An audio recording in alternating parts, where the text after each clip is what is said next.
পরীক্ষা আমরা নিয়ে থাকি সারা বাংলাদেশে এসএসসি পরীক্ষায় প্রায় ২৭০০ সেন্টার রয়েছে এবং ৬৪টি জেলায় এই ২৭০০ সেন্টার একত্রে পরীক্ষা শুরু হয়। ইতিমধ্যে আপনারা শুনেছেন যে চট্টগ্রামে যখন এই ফ্লাড হলো তখন আমরা একে একে প্রথম রাঙ্গামাটি, বান্দরবন, পরে আমরা খাগড়াছড়ি এবং এরপরে আমরা চট্টগ্রাম পুরা বোর্ডের পরীক্ষা আমরা বন্ধ করে দিয়েছি। আমরা লক্ষ্য করেছিলাম বৃষ্টি হচ্ছিল এবং আমরা মনিটরিং করছিলাম। সেই সাথে মনিটরিংয়ের সময় আমরা ৬৪টি জেলার এসপি এবং ৮টি বিভাগীয় কমিশনার এবং প্রত্যেকটি বোর্ডের চেয়ারম্যান, ইউনো সকলের সাথে আমরা কথা বলেছি এবং ওয়েদারম্যান আমরা ব্রডকাস্টিংয়ের জন্য তাদের সাথেও কথা বলেছি। তারা বলল যে বৃষ্টি হবে না, সেই কথাটি তারা বলেছে। বিকেল ৫টা পর্যন্ত আমরা বসে থেকে সিদ্ধান্ত নিলাম যে সকলেই বলল যে ওয়েদার ভালো হবে, সেই জন্য আমরা পরীক্ষা রেখেছি। সকালে ঘুম থেকে উঠেই দেখতে পেলাম কুমিল্লা সরকারি মহিলা কলেজের মাঠ পানিতে ভরে গিয়েছে।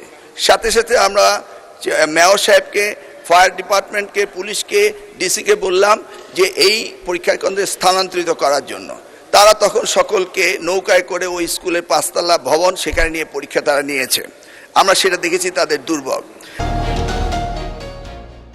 তাছাড়া সারা বাংলাদেশে আমরা ডিসিদের সাথে কথা বলেছি এবং ইউনিটদের সাথে তারা বলেছে যে কোথাও পরীক্ষা কোনো রকম দুর্যোগ ঘটেনি, একটি শুধু কুমিল্লা মহিলা কলেজে ঘটেছে।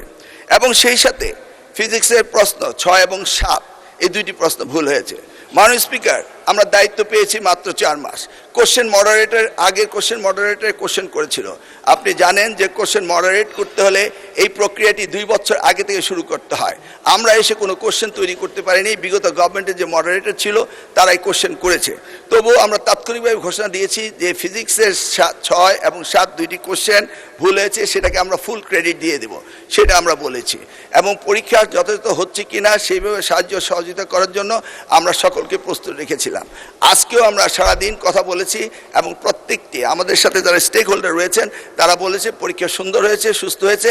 একটি জায়গায় শুধু কুমিল্লা সরকারি মহাবিদ্যালয় এই ঘটনাটি ঘটেছে এবং সেখানে পরীক্ষা সুন্দর হয়েছে। আমরা নির্দেশ দিয়েছি যে পরীক্ষা বিলম্বতে শুরু করার জন্য এবং যে মেয়েটি কাপড় ভিজে গিয়েছিল বাড়ি থেকে কাপড় আনা হয়েছে, ১ ঘন্টা পরে পরীক্ষা নেওয়া হয়েছে এবং পরীক্ষার সময়সীমা বাড়িয়ে দেওয়া হয়েছে। আমি মাননীয় স্পিকার আপনার মাধ্যমে জাতিকে জ্ঞাতার্থে করতে চাই যে পরীক্ষা পদ্ধতিতে আমাদের যে সিস্টেম রয়েছে সেখানে লোকাল যে গভর্নমেন্ট রয়েছেন, ডিসি হতে, ইউনো হতে, পুলিশ হতে, তারা তাৎক্ষণিকভাবে ব্যবস্থা নেবেন যে পরীক্ষা এখানে নেওয়া যাবে কি যাবে না। যদি তারা মনে করেন দুর্যোগ, তারা পরীক্ষা বন্ধও করতে পারেন। আমরা বারবার কথা বলেছেন না স্যার, আমরা ঠিক মতোই নিচ্ছি এবং আপনারা দেখতে পেয়েছেন যে বৃষ্টির পানি কোথায় কোথায় ছিল সেগুলো আমরা সকলেই লক্ষ্য করেছি। কোমলমতি সন্তানদের জন্য আমাদেরও মায়া রয়েছে মাননীয় স্পিকার, সেই জন্য আমরা সবসময় মনিটরিং করি।